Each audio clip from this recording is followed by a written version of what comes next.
The Great Dismal Swamp is a National Wildlife Refuge, but get this, archaeologists have discovered that it was once a secret community for people escaping slavery. 13 News Now photojournalist Stephen Wozni brings us this story. On the place where we was, I never hear them say they run off over there, run off. Other places I hear them stay in the woods and so long until they wear the clothes off them.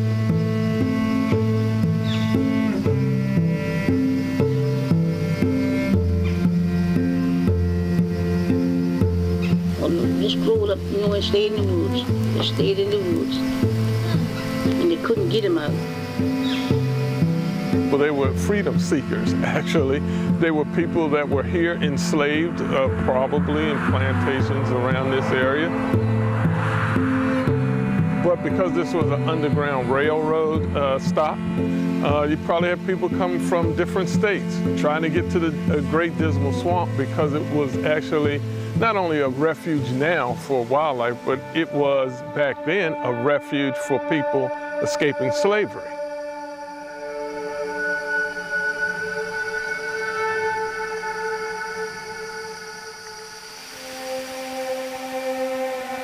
Maroon communities were groups of varying size of people that came together because individually they had run away from slavery.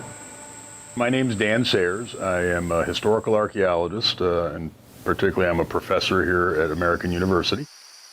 One of the premier sources for the Great Dismal Swamp is the Moses Grandy slave narrative. I'm Eric Shepard. I am a descendant of the Grandys from Camden County, North Carolina. If you read that narrative, he was a waterman on the Great Dismal Swamp Canal, so he told about some of the people that actually were living here and set up communities in the swamp.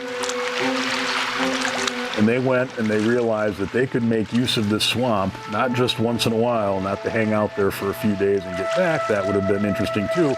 But they said, no, I am just done. I want to create a world. I want to be in a world that isn't, it's more of my choosing, more of what I want it to be. Yeah. Now let's see here. So you get a lot of these stone tools, you get a lot of things like this, right? Burnt clay, how exciting, right? But this kind of thing was so important to how they lived out there because this is the mud and the sandy clay mix that they put on their cabins, you know, and it's all there, just kind of sitting there in the ground. It's interesting in my experience as an archaeologist because historians only could get so far because they're looking, like I said, mostly at the documents, and those documents, well, they didn't record a lot for most of the communities we're talking about.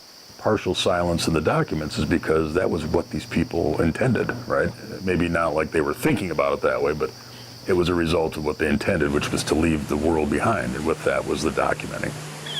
There are lots of different ways history's kind of remembered or recorded, and we have our documents that, you know, sort of the bread and butter stuff that historians use all the time, right? Then you have this other area, and this is sort of memory.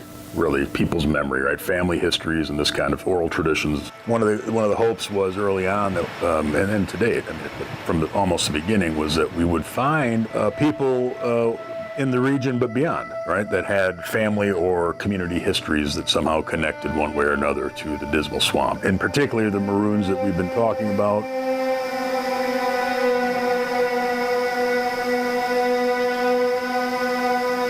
But I bet within those families, black and white, there's a lot of information that can be put together to uncover the mystery of the Great Dismal Swamp and the Maroon community, as they're called, that lived and survived here. Wow, that was awesome. It was. Got to give credit to our photojournalist Stephen Wozni. Stephen Wozni, who is so talented.